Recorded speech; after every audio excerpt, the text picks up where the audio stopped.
Hello and welcome to another Talking Dogs on Monday. Today we'll be discussing all matters Easter Cup, and of course we'll also be taking a look at the Greyhound and Pet World Juvenile Classic from Tralee. We're joined as always by the Exile Dub, Tommy Lyons, who will no doubt have some strong thoughts on the action from Friday and Saturday night. But we're also joined by the Irish expert across the water, Jonathan Kay. He's watching so much Irish racing at the moment, he's actually speaking with an Irish brogue. Jonathan, good to see you again. Hope you are enjoying all the action on this side of the water. Oh, absolutely loving it, Ian. It's fantastic. I think the coverage that the GRI are putting and all the video stuff that's going out is amazing. It's being picked up so well over here. We're at that time now where I suppose people on both sides of the water are nearly catching up with each other, because you're sitting at home, there's nothing else to do. Asher, we'll follow the dogs, and when you run out of stuff to follow on your own side, you follow our side, and likewise over here, we're keeping abreast of all the action, like the Monmore Puppy Derby, the Winter Derby in recent times, and there's plenty of top class racing at the moment across the water in the UK. Yeah, there is. I mean, I think both sides had a bit of a lull in January, and it was a bit of a shock to the system after the manic end to last year. But we're well up and running again now. Obviously, we're in the middle of the Golden Sprint at Romford at the moment, and plenty more on the horizon. Yeah, indeed there is. Tommy, a great weekend sport. Yeah, it's brilliant yet again. I presume we're just going to focus on Brodie's magic for the next hour. An old favourite win the sprint. What a great sight to see. A dog I spent a lot of time talking about last year. I'm just delighted to see him back in such good form this year. And overall, I'm obviously joking. The Easter Cup semi-finals were two absolutely sensational performances. Yeah, really professional, and on top of professionalism, they were just a real brilliance about them. They're two exceptionally good dogs. Knock the Bull Sid sort of arrived on the scene last year, sort of caught us a bit on the hop in Nottingham, but since then he's been nothing but a really top class performer, and by all accounts he looks stronger this year. He looks the real finished article. A lot to look forward to in the obviously next week, but in the future for him. And of course Billy's Diva, who we have once again, Tommy, she's just basically highlighting what a good crop of bitches we have around, and by all accounts she's probably, if she's not the best of them, she's certainly joint best of them, because she is something special. Yeah, right now we can call her the best of them, because some of them aren't out at the moment and whatever else. But I don't think there's any question. She's kind of stepped up on her 5.25 form now that she's gone 5.50.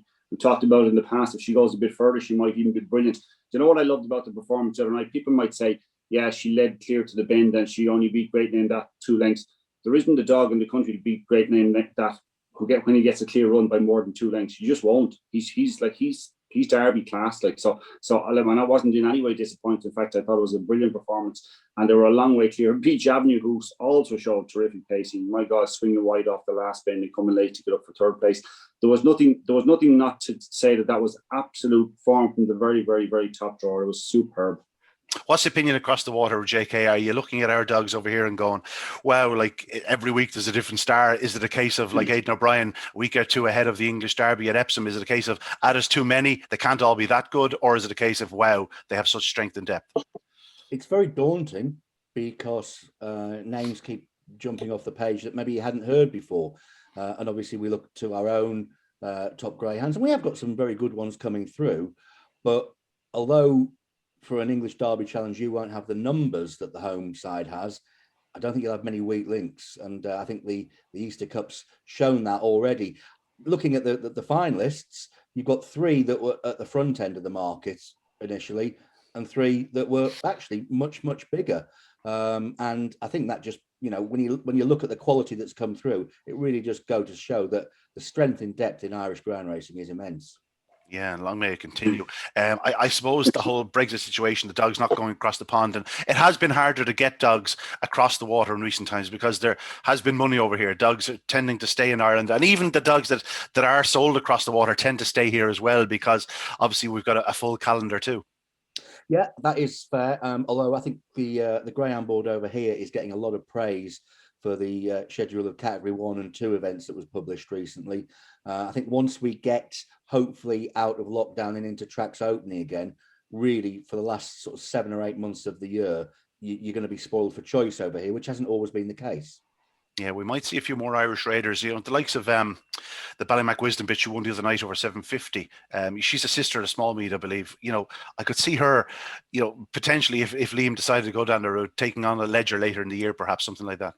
Yeah, I mean, although you're obviously picking up with your six bend racing, and that's great to see, there's no doubt that there are many, many more opportunities in the UK for stayers, particularly in the second half of the year. Yeah, there is indeed. I'll tell you what we'll do. We'll get straight into the Easter Cup. We might as well give it a good old belt because there really was some quality on show. The opening semi-final. Billy's Diva. The firms did install her favourite following her brilliant performance in the second round. She's unbeaten in the competition now, 3 from 3, 29.50 the other night. The track, there's no question about it. It's well back on where it was last August, September time, Tommy. That's probably fair enough given the weather conditions over here. It was hard to tell on watching on screen the other night, but I can promise you it was bitterly cold in Shelbourne Park.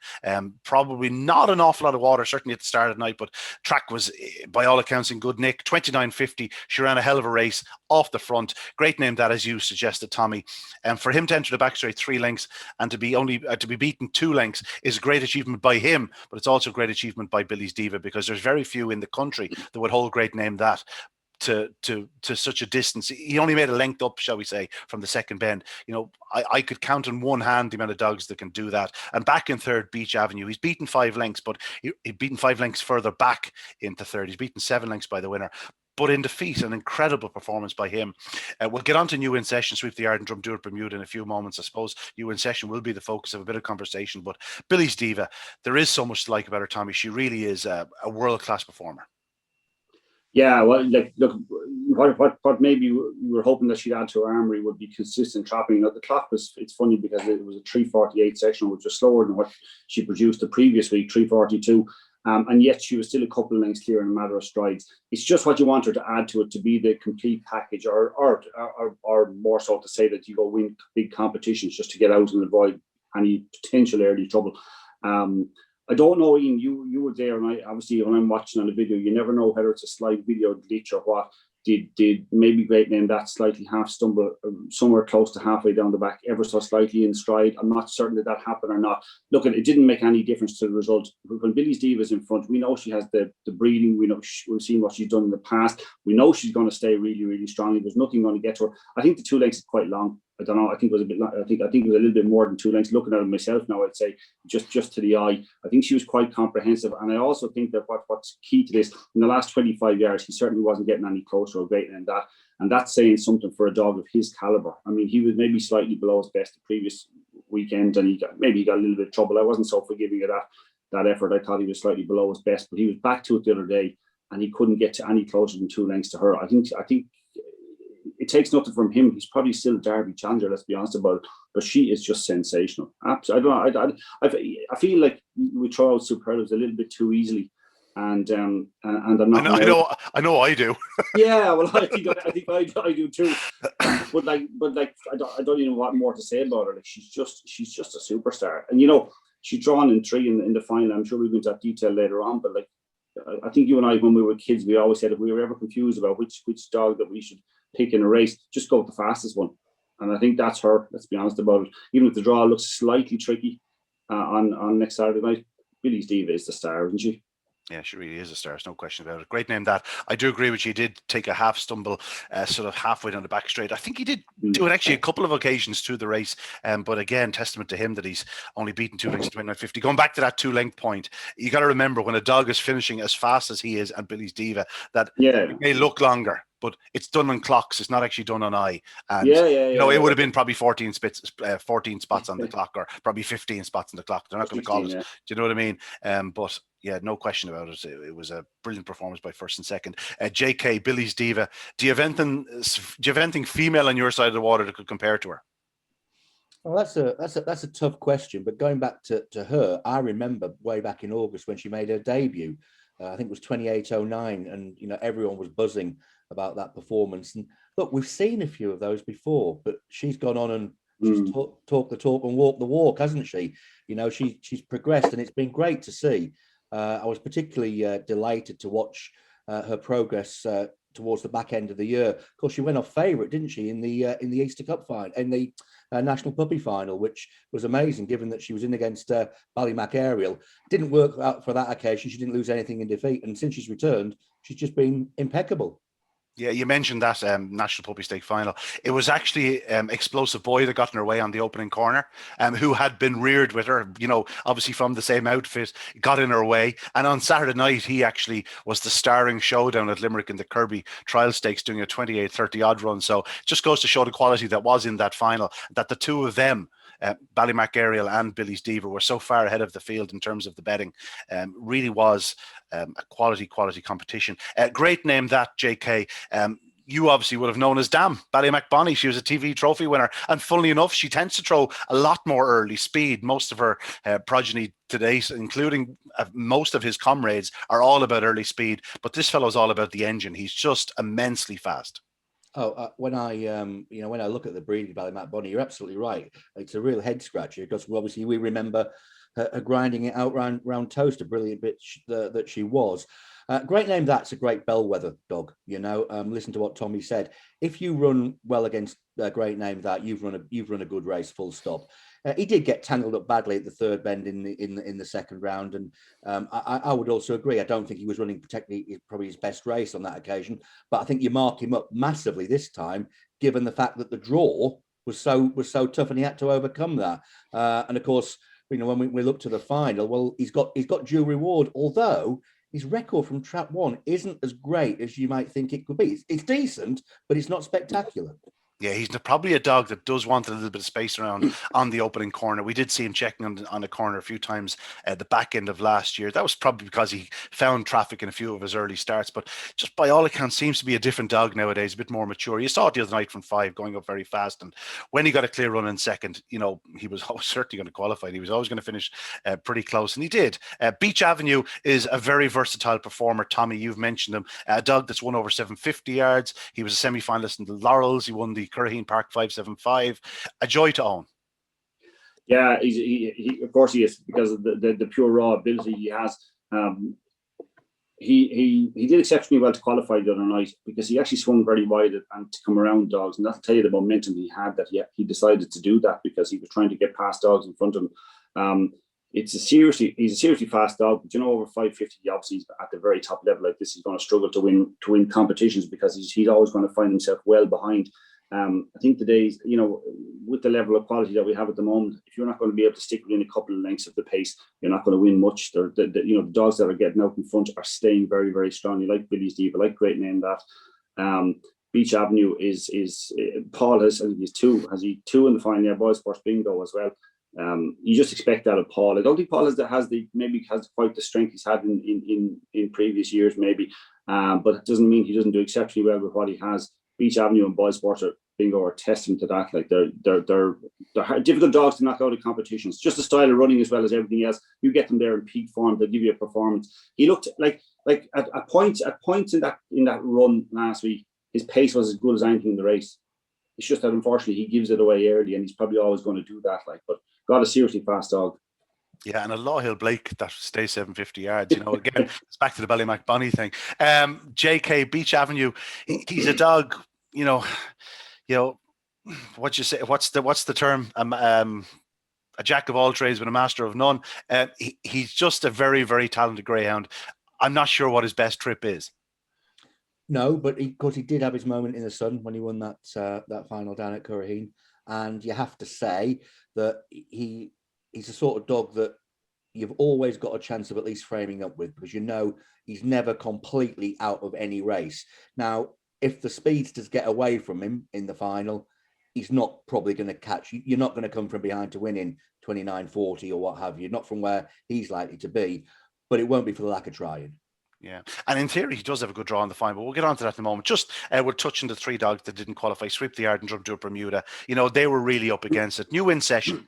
I was disappointed with him after the race, but when I look back on the actual contest itself, he got crowded straight away. The second he hit the boxes, showed good pace to get involved, took a clip off the second bend, lost momentum, got back to third, and then has picked up on the run in. He's looking more and more a greyhound that needs to be off the front, funnily enough, Tommy. He seems to be more of a speedy greyhound than we gave him credit for in the early stages of his career. He probably has more speed now than he does strength, whereas he looked a strong runner earlier in his career.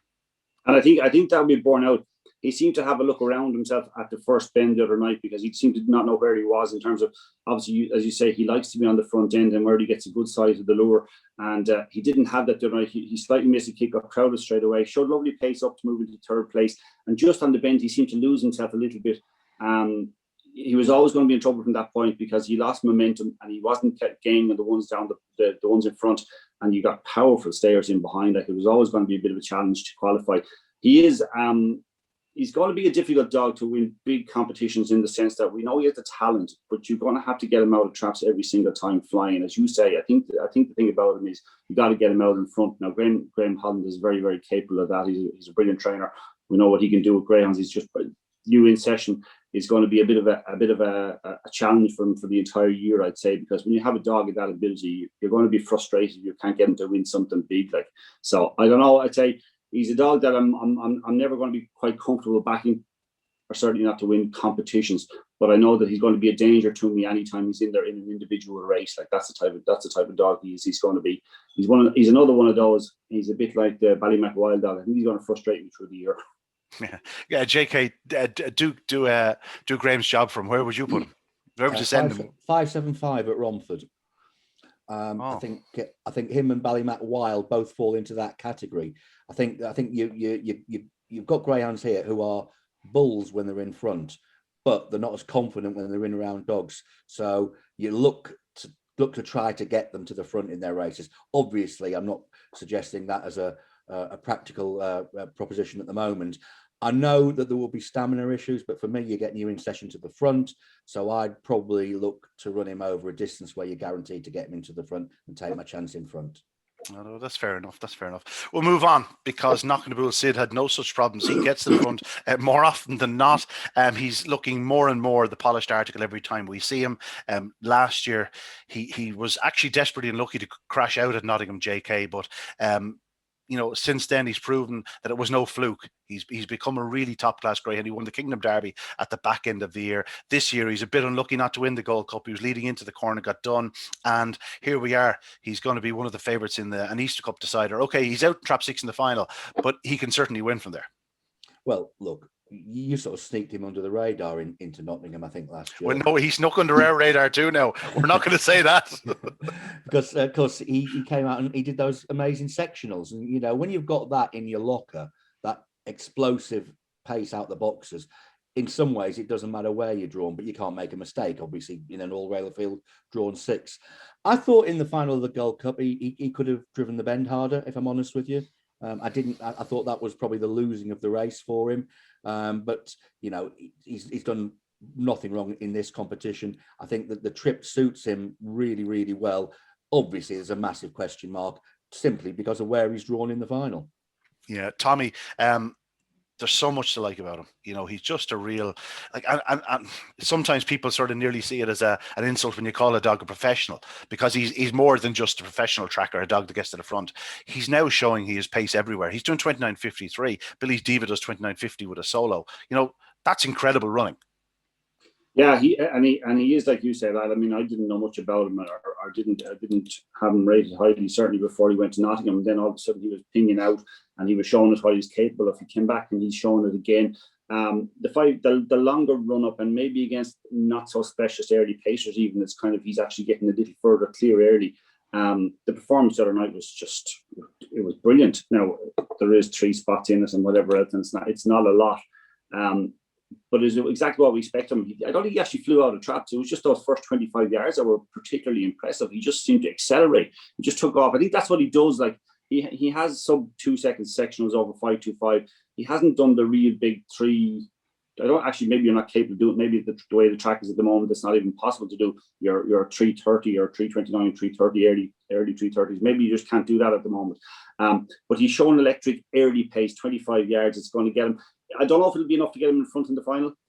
I have serious doubts about it, and he's going to be challenged much harder. He got a bit of a solo once he made a solo for himself. It's not fair to say he got a solo. He made it for himself. It's impossible to craft a performance, but I think next Saturday night's going to demand even more. Yeah, he did only enter the back straight sort of 2-3 in front, but if third bend, he's 4 in front, and he stretched up the home straight. Now, I know it's Golden Tiger that had gone second at that point. He's not finding much up the home straight, but he wins 7 lengths. You know, he's probably a stronger, like, I think it's not a probably, he is a stronger dog this year. You expect him, he's aged a bit, and that's the way he is. Yeah, I'm not questioning that at all. And I say everything about the performance Saturday night was down to his own pure ability. That's why he got it. That's why he got the solo.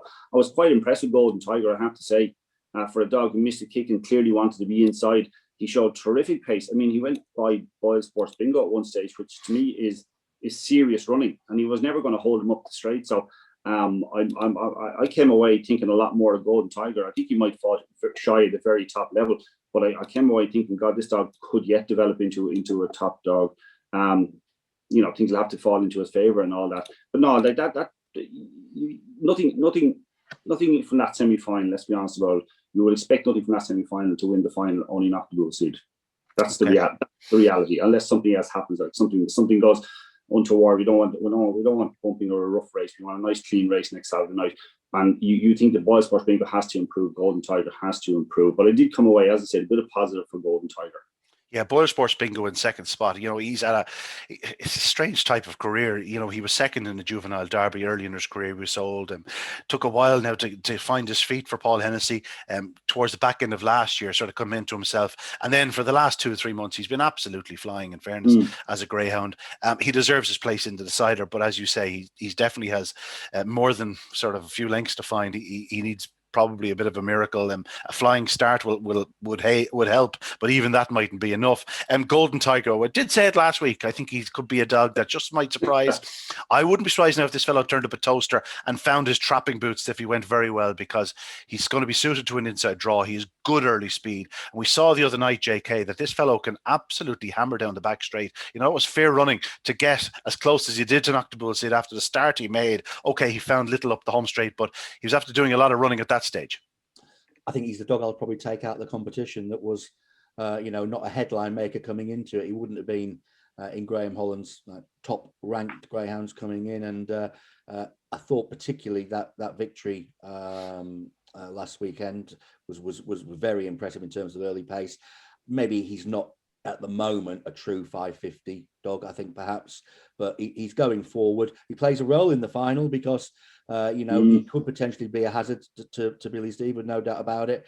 Knockable Sid that you were talking about, I mean, I keep saying he's drawn badly in 6, but of course he really should clear 4 and 5 without any issues at all. I must confess a bit of an interest here. Boyle Sports Bingo, I've backed each way at a huge price, and he's been getting lovely draws. And now I need him in the first 4. He's got trap 4, which I'm not exactly thrilled about. I was going to say 48 runners. It was first 4. It was never going to be first 6. No, that's true enough. But hasn't he done well? I mean, he couldn't go down the back straight with Golden Tiger, but his game he's the sort of dog that will always give you a chance of qualifying, and that's what he's done. And making the final for both of Paul Hennessy's charges, I think, is a great achievement. Probably what they would have, judged as a great success going into the competition. Yeah, indeed. Before we take a look at the final itself in a bit more detail, mentioned the 3 dogs didn't qualify. Ballymac Wild. Am I right in saying, I actually didn't check it, I meant to check it. Is this the first competition he hasn't reached the final, Tommy? Yes, I don't know off the top of my head. Yeah, it just seems like he's competed in so many competitions last year, but I just seem to remember him in every final. He was in the Kingdom Derby final, Champions Stakes final. He won the Juvenile Classic. He's been a fair tool now, in fairness to him, and he was a touch unlucky the other night. He obviously missed the kick, found a bit of bother, raced up into the third bend, and then found bother again when looking to challenge for third spot. It wasn't meant to be. Monbeg Zinzan, it caught my eye. He's been catching my eye basically since his first or second race. He's a real powerhouse. I think he'll go over further in time. I'd love to own a leg in him. And Glen Lara Mac, a dog who ran very well through the competition, has been running well, but probably just that few yards behind top class. Yeah, got good dogs in, and plenty of races for the likes of them. And in fairness to him, getting to the semi-finals of the Easter Cup is a good achievement. Ballymac Wild, I think, was a leisure finalist as well. He's just a ridiculously talented dog, and I say I'm on record. He frustrates the life out of me, because when they've got that ability, you want to see him do it every week, and he does manage to progress. But I'm not sure. I haven't figured him out yet. I'm not sure when he's going to produce the very, very best in terms of, or get that little bit of luck. With a bit of luck, he could have been a Derby winner. And now I'm talking about a bit of frustrating sort. which is and he was hot favourite to win the Ledger. Okay, he was a big price in the Champions Stakes. At that stage, he was only coming through, and he has won the Juvenile Classic. So he has a classic victory in his card, of course. He's not I wouldn't mind a leg in him, shall we say? JK, of the three that went out, obviously Ballymac Wild is the one that's going to have the headlines, but that Monbeg Zinzan, he's caught your eye, I'm sure. Oh, he has, and I think I would concur as well that you're wondering what sort of races he's eventually going to run in. Ballymac Wild is a dog that is probably 3 out of 4 awesome, and it's the 4th one you have to worry about sometimes. And it really depends whether he survives if it's an early stage of a competition, which he normally does. But he's also had it go wrong for him in finals. I'm sure there's more to come from him. He just needs to get that extra run in the competition, to keep that top level. But you can make excuses for his performance, no doubt. Yeah, I'm of the opinion that he's a good trapper and he is an exceptionally strong running greyhound. I don't think he's one of these dogs where he's going to fly into the corner. He's not going to take 3 or 4 lengths off good dogs down the back straight, and he's not going to pass 2 or 3 dogs in the run in. But if he's up in the firing line, he will just keep going at an awesome, strong running gallop, and I think that's the type of dog he is, and it probably does depend a little bit on the strapping. That's probably his issue. Looking to the final, gentlemen, it is an intriguing contest. There's no question about it. Billy's Diva probably does deserve to be favourite despite the draw. Golden Tiger is probably the key to her success. If he does slightly miss the kick like he did last week, she could perhaps get a reasonably good run in the opening yards, could easily be thereabouts on the corner. If Golden Tiger did hit the lids, she just all of a sudden has something to worry about, getting around him. He's not a small dog, and he can go up fast. There's no question about it. What's your take on the draw itself? Sorry, JK, you will go first. Well, I'll go first then. I think you're absolutely right. Golden Tiger, I think, is key. I probably can't get away from Great Name. That simply, having overcome that really tough draw. I think you put them all down in solo trials. He's as quick as anything in the field. I think he's proven that on a number of occasions. The real fascination is Noctable Sid. If he does what he does, but the greyhounds on his inside come out as well, what's going to happen at the first bend? Is he going to hold his line reasonably well, which I think he probably will, and then dive straight across at the bend, or will he go earlier? If he goes across at the bend, well, that's probably good news for the greyhounds drawn inside. If he goes across much earlier, then it could get a bit squeezed up. Yeah, I think he's professional enough these days, Tommy, to wait for the room. Do you think? I think he's a clever enough tracker. I disagree with both of you in one sense about the Golden Tiger. I think Golden Tiger breaking will actually help Billy's Diva, because I think Golden Tiger will be going inwards, and Great Name that won't get a clear run if Golden Tiger does. I can see those two coming together more than I can see Billy's Diva being involved in any trouble. I actually think Billy's Diva will go down and get quite a solo down the middle of the track. I think she's the strongest of the main protagonists, and that's obviously a strong dog too. But I think the Golden Tiger looking for the inside, Great Name that preferring to be slightly off the rails, means that those two are more likely to be on a collision course than Billy's Diva. Now, I might be wrong about this, but on sectionals, she probably turns either very close or maybe even in front of Great Name that. If she does that, she wins. I think she picks up Knock the Bull Sid. If he's going to have to work hard to lead, I think, from where he is on the outside, Knock the Bull Sid. He's going to have to work very hard. And if that's the case, then some of the stronger stayers are going to be really brought into it. I can see Billy's Diva turning close enough to pick him up. But as I said, I'd be worried for the two inside dogs. Now, if Golden Tiger misses it, it's a different race, because Great Name that's a seriously fast dog, and he can go up and might come off slightly at the bend, and then all of a sudden Billy's Diva's got to find a way around her. She's got to be clever, either be in front of him or if she's right beside him. And I say there's not much. I know she popped out and led him quite comfortably to the bend the other night. It's not a certainty that she'll do that again.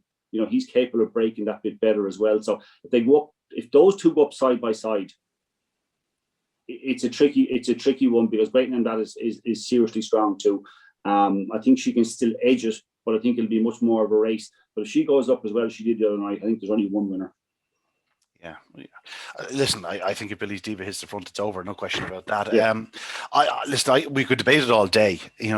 An inch here, an inch there, who moves in, who moves out. I was just of the assumption that if Golden Tiger even went up straight, it could just get tight on the corner. With Great Name that big 80-pounder on the inside, even if he's 3 parts of a length, if he's 7/8 of a length behind Golden Tiger on the corner, and just as you say, get a bit squeezed for room, anything can happen. And that's we've seen it greyhound racing so often. I suppose the trap draw is after throwing this final sort of wide open, because there was a situation where Billy's Diva could have been an even money chance if she got the right draw. Yeah, but it's great that it hasn't. And let her go now, and let her go and confirm what I think of her, what you think of her, and we all think of her, that she is an absolute superstar.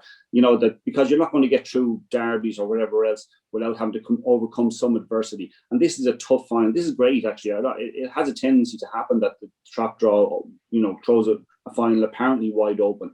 As you say, we can talk about the different things that can happen or can't happen. If Golden Tiger missed it, it's one race. If he breaks, it's a different race, maybe. I still think Billy's Diva will find a way through. Yeah, there's no question. There's 2 or 3 dogs in the race though that do need traffic to win. It's very hard to see Beach Avenue winning without traffic. It's hard to see Boyle Sports Bingo winning without traffic, and to a certain extent, it's probably hard to see Golden Tiger winning without traffic. You mean traffic in behind? You mean traffic in behind for Golden Tiger? Probably. Yeah, traffic in behind, or yeah. I do agree with Tommy in many respects about Billy's Diva and the draw outside Golden Tiger. My worry would be that he misses half a yard. My worry for her that he misses half a yard, and it's a bit like a repeat of the national puppy final for her, and she's got nowhere to go at the bend with a fast dog going up her inside. It's fascinating though. Look, no big Shelbourne competition is ever easily won, and you can have all the form in the book, but come the big night, you're going to get challenged, you're going to get tested, and that's exactly what's going to happen for the winner of this final.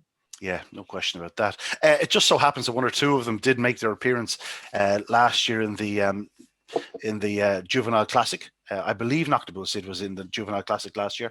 Could be wrong now. I haven't checked that up. I know Dearjet Sydney certainly was. He went on to win the English Derby. Have you been keeping a keen eye on the Juvenile Classic at present, JK? Certainly. I've been, well, you kept telling me what a great competition it was, and I should, but I really have. And the massive eye catcher in round 1 in defeat was Ballymac Belleville, who we're not quite sure how he ran in the second round, because the camera stopped it halfway, but he got through, and that was the main thing. And of course, I was admonished for saying that he got a good run. He tracked very cleverly in the semi-final at the weekend and powered to victory. He looks a great prospect, but look, there's some greyhounds already gone out who we're going to hear a lot more of. Yeah, I was just going to say that. I used the analogy earlier on to describe Aidan O'Brien's, Epsom Derby challenge, and that's the way I'm sort of looking at this competition. Either there's 14 superstars or potential superstars in it, or there's none, because like every night there's 3 or 4 different dogs that catch your eye and stand out, and it is possible that they're all very good without being exceptional. But I tend to believe that there's probably 4 or 5 exceptional dogs in there, and then there's another 10 or 12 very, very good greyhounds. And I mean, like, very good. I mean, still classic contenders. Looking at the final, Ballymac Belleville won, massively strong, obviously a dog with a massive future. Zoom, who took off to halfway the other night. Okay, obviously he's really coming back to them, but he's a real speedster, as Tommy is probably going to say in a few moments' time, a real Laurels type greyhound. Jacob Tashadalek, very similar to Zoom in the Spence, where he has real good early speed. He wasn't actually beaten all that far the other night, despite the fact that the real strong ones were on his tail. Sing-along Sally, an absolutely top-class bitch, again very unlucky in the final to get trap 4. She wants the fence. Zafiro, it's a real powerhouse that probably wants further. Another member of that Droopy Sydney Ballymac Razzle litter, of course. We saw the previous litter, Droopy Sydney Ballymac Razzle. This is a repeat mating, of course. We saw them all being stars. And Swords Maestro, who took off the other night, Tommy, he just showed unbelievable pace. They're a very, very strong group. I think what the key to that Sword Maestro race and Zoom race was that Zoom still did 28.69. It was a huge run. It wasn't like Zoom was coming back and doing 29 seconds. So Swords Maestro had to make it up a lot of ground. Zafiro did as well.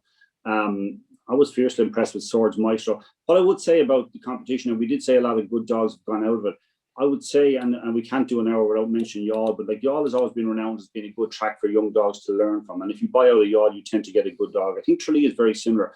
You have to learn a lot very quickly to run well in Tralee. I think it's a tricky track for young dogs. And just, I think I mentioned it after the first round, I thought there were dogs in there that were positioned to win, but just didn't know how to track it. It's quite a fast track, and you need to be clever, and you need to be able to do it all. You need to be very professional. You said last week, Ian, I think that look, they would have been well schooled around here. It's a very valuable race. It's held in really high regard. It's what the eyes of the greyhound world are on it, and that's, I think that's fair. But you still all the schooling on your own or solos around the track won't help you really track it in amongst dogs. And I think there's a lot of that in it, that we can forgive dogs for getting beaten here. They're still sensationally fast. They're just learning the trade. Tralee is a good track for that. You're going to learn a lot. And that's why that obviously the best of breeding is in this competition, but it's also part of the reason why it develops good dogs, because it's a good track for young pups to learn their trade. So I expect like Zafiro to come out of it, like Burgess Glengar got knocked out the other night. I think that's a very fast dog as well. I just think he's lacks professionalism. Broadstrand Ryan is another good example of a dog that just on those bends, even though he's a tight raider, I don't think he just knows what he wants to do. I think a big galloping track is what he wants, but I think he's going to learn a huge amount. He absolutely flies home. I don't want to take much away from Ballymacbell. I thought that was a really good performance, more in keeping with what we saw in the first round. You know, I think he tracked particularly well. I think a lot of dogs actually showed that they can stay really tight to the rails, and it's a huge advantage if you can do that in Tralee. He was impressive the way he slipped through it on the inside into second place. He still had about 3.5, 4 lengths to make up down the back on Jacob Tashdalek, and he did it very, very well. Got slightly held up between the last two bends. And I thought Zoom's early pace, yeah, you're mentioning Laurels. I don't see any reason why not. He can develop a bit of strength in him, and Swords Maestro, Zafiro. None of those lost anything defeating. It is a really, really good competition. I don't think it's a case that to be, you know, we'll look down over in 6 months' time and say, geez, that was a bit disappointing, nothing's come out of it. I think an awful lot will come out of it. They're learning fairly quickly around Tralee. I suppose that Tommy sort of suggested there, JK, there's plenty of room for improvement in a lot of these greyhounds, which is the encouraging thing. Can I first say that I am in awe of Tommy's lung capacity? There was not one breath taken there. He learned that from hanging out with me as a young fella. He knew he had to get his words in when he got the chance. Look, the point about learning your trade on a track like your or Tralee is a really well made one, because if you learn on a big track, that's probably what you're going to be stuck with running. If you've learned the challenges that a sharper track brings, that's something that you can put on your CV, and nothing will really test you going forward. You're used to it, you know.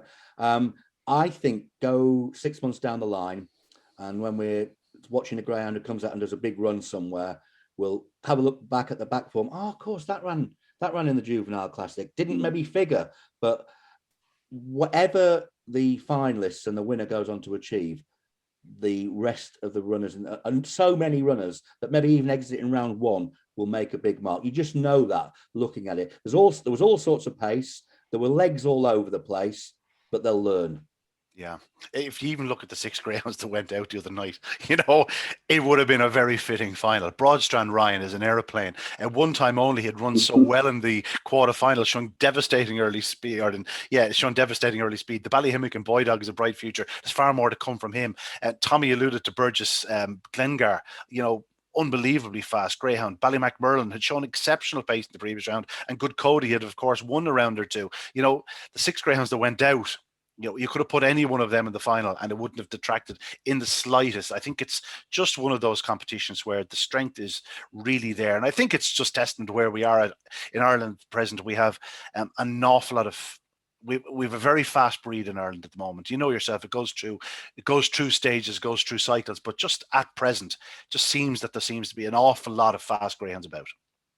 I tell you what they want to do, Ian. These young dogs that are coming out of this competition, they won't be given a lot of time to get up to speed, because the quality at the top level at the moment is ridiculous. So if you want to make your mark in there, you've got to be absolutely exceptional, because it is that good. You're not just up against dogs now. The bitches are maybe some of the best of all time. So like I say they're learning. But it's a steep learning curve if you want to get to the very top at the moment. As you say, it is exceptional times. They certainly are. Yeah, Kirby Memorial and Produce Stakes will be very informative, no doubt.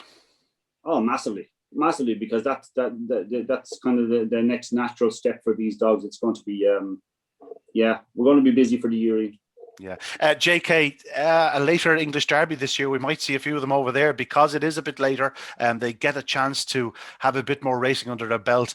Last year, of course, it was won by a dog that ran in the Juvenile Classic, but very much a different year. Of course, your Derby was run through the month of October. This year, would you expect to see a few of them in Toaster? Is there anything in particular you saw around Tralee that you said, wow, that's a Toaster Greyhound? Well, that's a good point. I've liked the sing along bitch all the way through the competition. Naturally, when you talk about derbies, you're wondering, do you want to be with a bitch or a dog? But I thought she has looked the real deal. Funnily enough, come the final, Zoom's going to be a massive problem that you would imagine. And when it comes to a selection for it, I will stick with Ballymac Belleville, who obviously was the first round eye catcher, and I will say I hope he tracks cleverly again and gets a run. The one thing about Toaster, and I think everyone over this side of the water will hold their hands up, we're still trying to work it out again. You know, we got to grips with Toaster as it was. Obviously, there have been changes, and some people don't think that necessarily it's an improved track, but it's certainly a different track. I'm still trying to get a handle on it. We had the blue ribbon there. We're now seeing it regularly on a Tuesday on RPG TV. We've got the Juvenile, the RPG TV Juvenile coming up there in April, which will be fascinating. Of course, already got a potential Irish runner in that with Droopy's Curio having been nominated by Robert Gleeson. So I think we're still trying to learn what's required. I still think you're going to want that to have that speed. You're going to want to be able to get around that bend. I don't think there's any doubt about that. Yeah, for my tuppence worth, obviously we won't get to know the track intimately until the really top class greyhounds run around it. You know, we saw with Nottingham. I was used to watching Nottingham every week, and until we saw them in real strength and numbers running in the Derby, did it sort of suddenly develop? Oh, you want to be in the middle, and you want to real. Yeah, it's more of a speed test than you thought it was. I think Toaster will be something similar in a sense where we'll really get to know it after 2 or 3 weeks of action of the top class greyhounds, and hopefully, I've seen a few dogs coming from off the pace around the outside. It's just one of those tracks where some dogs run it, some dogs don't. I think no question, you'll want more experience around Toaster than you would have, let's say, the likes of Nottingham, certainly for the Irish trained greyhounds. But I don't get me wrong, I still think we could win your Derby. I just think it's probably more of a leveler than in previous years. Are you getting your excuses in early?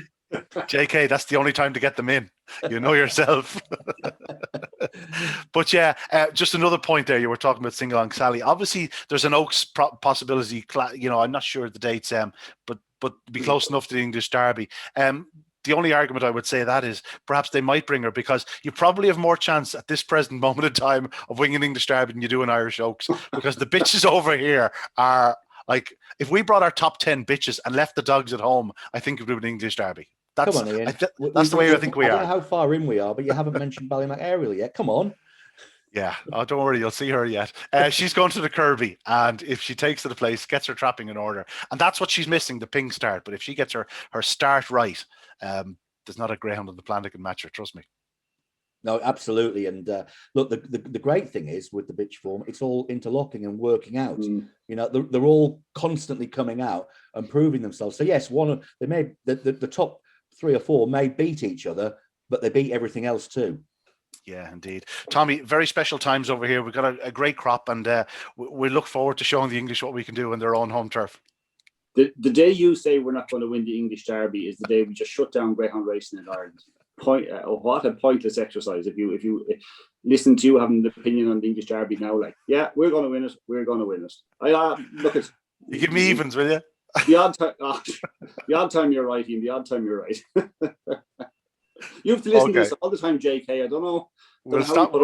We'll stop turning the knife. Before we go, JK, a selection for the Easter Cup, a selection for the Juvenile Classic. A Juvenile Classic, I'll go with Ballymac Belleville, and I'll make it a track 1 double, hopefully. Great name. That, of course, we're really looking forward to Saturday, because we're showcasing the Easter Cup final on RPG TV. Doubtless we'll have the pleasure of speaking to you occasionally. Occasionally is right. You're keeping me busy. I'll be up there commentating 1 second. 4 seconds later, I'll be talking to yourselves. God bless Skype. Multitasking. Yeah, I tell you what, Liam Dowling, you'll be popular in Liam Dowling's household anyway, going for the Liam Dowling double, Easter Cup and Juvenile Classic. Of course, people, you see great name that, and people don't associate it with Liam Dowling, despite the fact it's very much a Liam Dowling trained runner. Of course, owned partly by Des Grace, who owned Pestana. Wouldn't it be great to see Des having more success, and it'd be great to see winning with great name that following his disappointing end to Pestana's career last year. Tommy, your double. I actually haven't got the draw for the Juvenile Classic. I'm with Billy's Diva all the way in the Easter Cup. I think it's going to work out for her. Regardless, I think she's a versatile and absolutely top drawer bitch that she's going to find a way to win it. She can even dominate it. She can. I haven't got the final the draw for the final Juvenile Classic. What way is that drawn? The Ballymac Belleville dogs in 1, but then you have the 2 early pacers, Zoom and Jacob Hashtelek in 2 and 3, Sing Along Sally's in 4, Zafiro's in 5, and Swords Maestro's out in 6. Don't think that's a bad draw for Sing Along Sally. I think Zoom will lead. Sing Along Sally will turn very close, and she might pick him up. I think Swords Maestro is a great draw. Swords Maestro's seriously fast. I thought he'd lead up Zafiro, and if Sing Along Sally's edging inwards on the 2 early speedsters, he just might have a nice clear run around the outside. And as we saw the other night, he is a massive, massive engine. But as we keep saying, a very, very talented field. I'll go with Swords Maestro there. In the Easter Cup, I'll go for what's that interference? Oh, okay. Give us your 1, 2, 3, Ian. Oh yeah, just like that. I'll go for just say Billy's Diva. Oh, I'll say Billy's Diva, but honestly, I think it's one of those races where we could run it a few times and get a few different results. That goes without saying, but I think Billy's Diva will probably win the majority of them. I think great name that and Knockable Sid are both big players, but I'll go with Billy's Diva. So Billy's Diva and Swords Maestro for me. JK goes for the Trap 1 double, and Tommy making excuses that he hadn't seen the draw for the Juvenile, but he's going for Billy's Diva. He's going for the 2 bitches basically. Billy's Diva, Sing Along Sally. Yeah, they continue the theme of last year. The bitches are on top at the moment. I was going to say you always said an eye for the ladies, but we will leave that there. Listen, gentlemen, thanks very much. It's been a pleasure. We're looking forward to another cracking weekend's racing. JK, you've the Golden Sprint to look forward to on Friday night. Anything else we should be keeping an eye out for? Well, we're starting to really click into gear. We've got another big sprint competition actually coming up at Toaster, the Northamptonshire sprint, but really apart from that, next we've got another puppy competition. You mentioned top bitches, Jaguar Macy, of course, who won the One More Puppy Derby. She'll be heading to Newcastle for the Northern Puppy Derby, and in a rescheduled calendar, we've got the Laurels on the horizon at New Home Perry Bar. Okay, lots to look forward to. We really look forward to that Jaguar Macy. She's not a lot not to like, or a lot to like about her. She's actually quite in the Billy's Diva mold. She's a good starter, but if she gets to the front, forget about catching her. She's very strong. 100%, absolutely. You've nailed her style of running there. Yeah, absolutely. Listen, that's it for another Monday here on Talking Dogs on a Monday, as the name would suggest. Next week, we'll be discussing the final of the Easter Cup and the Juvenile Classic. We're just hoping that all 12 greyhounds perform to their optimum and that all 12 come off the track safe and sound. But again, next week, join us when we'll be looking back on hopefully 2 tremendous winners.